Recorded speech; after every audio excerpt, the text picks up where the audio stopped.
Hello, friends and neighbors. Welcome to the Sunny Side of Life Bible in a Year experience. Join me each day as I read the Bible from start to finish.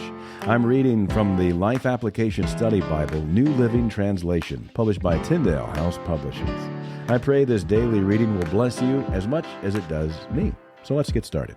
February 25th, Deuteronomy, chapters 16 through 18. In honor of the Lord your God, celebrate the Passover each year in the early spring in the month of Abib, for that was the month in which the Lord your God brought you out of Egypt by night. Your Passover sacrifice may be from either the flock or the herd, and it must be sacrificed to the Lord your God at the designated place of worship, the place he chooses for his name to be honored. Eat it with bread made without yeast. For 7 days the bread you eat must be made without yeast, as when you escaped from Egypt in such a hurry. Eat this bread, the bread of suffering, so that as long as you live you will remember the day you departed from Egypt. Let no yeast be found in any house throughout your land for those 7 days. And when you sacrifice the Passover lamb on the evening of the first day, do not let any of the meat remain until the next morning.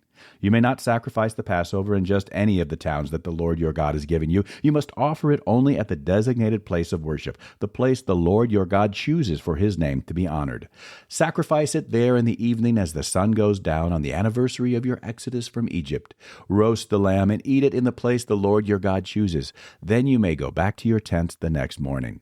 For the next 6 days you may not eat any bread made with yeast. On the 7th day proclaim another holy day in honor of the Lord your God, and no work may be done on that day. Count off 7 weeks from when you first begin to cut the grain at the time of harvest. Then celebrate the festival of harvest to honor the Lord your God. Bring him a voluntary offering in proportion to the blessings you have received from him.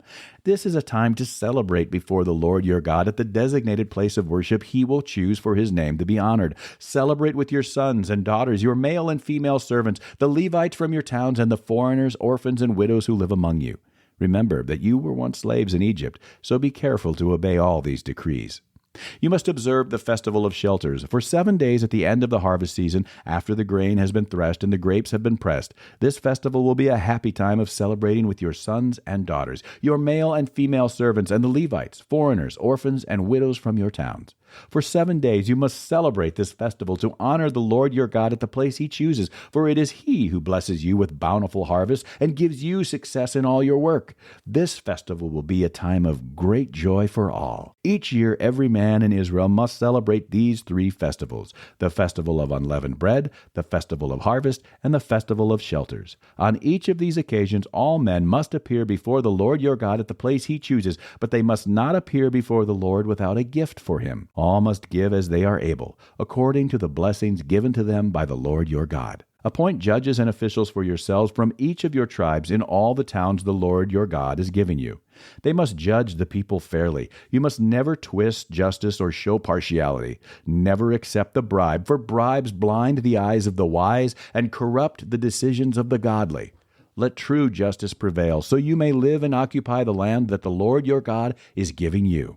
You must never set up a wooden Asherah pole beside the altar you build before the Lord your God, and never set up sacred pillars for worship, for the Lord your God hates them.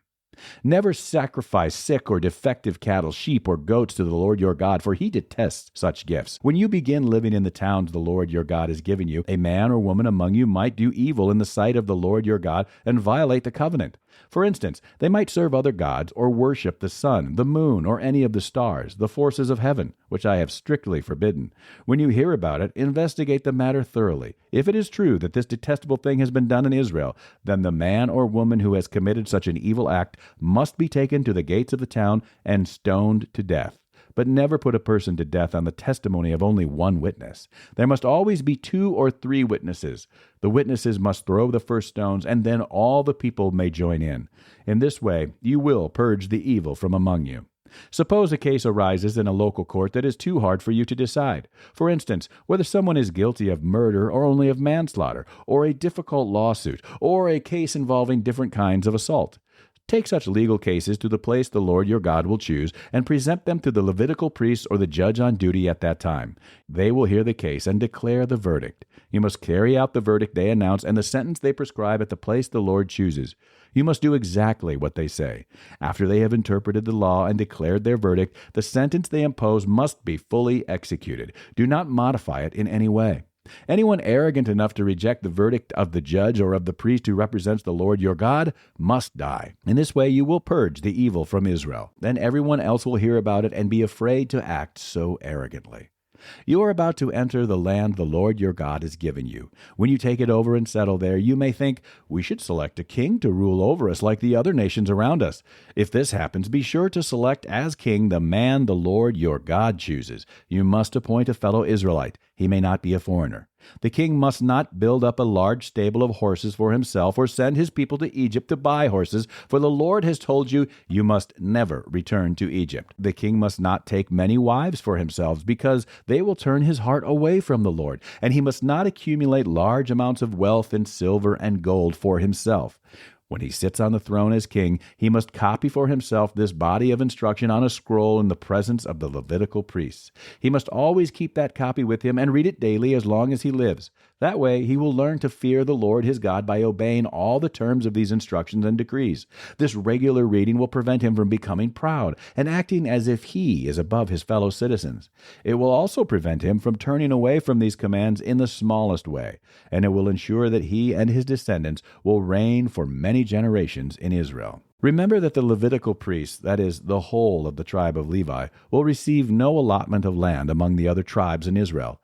Instead, the priests and Levites will eat from the special gifts given to the Lord, for that is their share. They will have no land of their own among the Israelites. The Lord himself is their special possession, just as he promised them. These are the parts the priests may claim as their share from the cattle, sheep, and goats that the people bring as offerings, the shoulder, the cheeks, and the stomach. You must also give to the priest the first share of the grain, the new wine, the olive oil, and the wool at shearing time. For the Lord your God chose the tribe of Levi out of all your tribes to minister in the Lord's name forever. Suppose a Levite chooses to move from his town in Israel, wherever he is living, to the place the Lord chooses for worship. He may minister there in the name of the Lord his God, just like all his fellow Levites who are serving the Lord there. He may eat his share of the sacrifices and offerings, even if he also receives support from his family. When you enter the land the Lord your God is giving you, be very careful not to imitate the detestable customs of the nations living there. For example, never sacrifice your son or daughter as a burnt offering, and do not let your people practice fortune-telling, or use sorcery, or interpret omens, or engage in witchcraft, or cast spells, or function as mediums or psychics, or call forth the spirits of the dead. Anyone who does these things is detestable to the Lord. It is because the other nations have done these detestable things that the Lord your God will drive them out ahead of you. But you must be blameless before the Lord your God. These nations you are about to displace consult sorcerers and fortune-tellers, but the Lord your God forbids you to do such things. Moses continued, The Lord your God will raise up for you a prophet like me from among your fellow Israelites. You must listen to him, for this is what you yourselves requested of the Lord your God when you were assembled at Mount Sinai. You said, Don't let us hear the voice of the Lord our God anymore, or see this blazing fire, for we will die. Then the Lord said to me, What they have said is right. I will raise up a prophet like you from among their fellow Israelites. I will put my words in his mouth, and he will tell the people everything I command him. I will personally deal with anyone who will not listen to the messages the prophet proclaims on my behalf. But any prophet who falsely claims to speak in my name, or who speaks in the name of another god, must die. But you may wonder, how will we know whether or not a prophecy is from the Lord?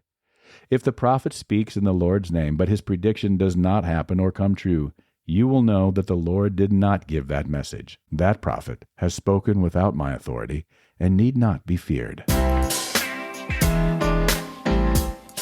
That's it for today, friends. Feel free to read ahead on your own. Before I go, let's share the Lord's Prayer together. Our Father who art in heaven, hallowed be thy name. Thy kingdom come, thy will be done, on earth as it is in heaven. Give us this day our daily bread, and forgive us our trespasses, as we forgive those who trespass against us. Lead us not into temptation, but deliver us from evil. For thine is the kingdom, and the power, and the glory forever.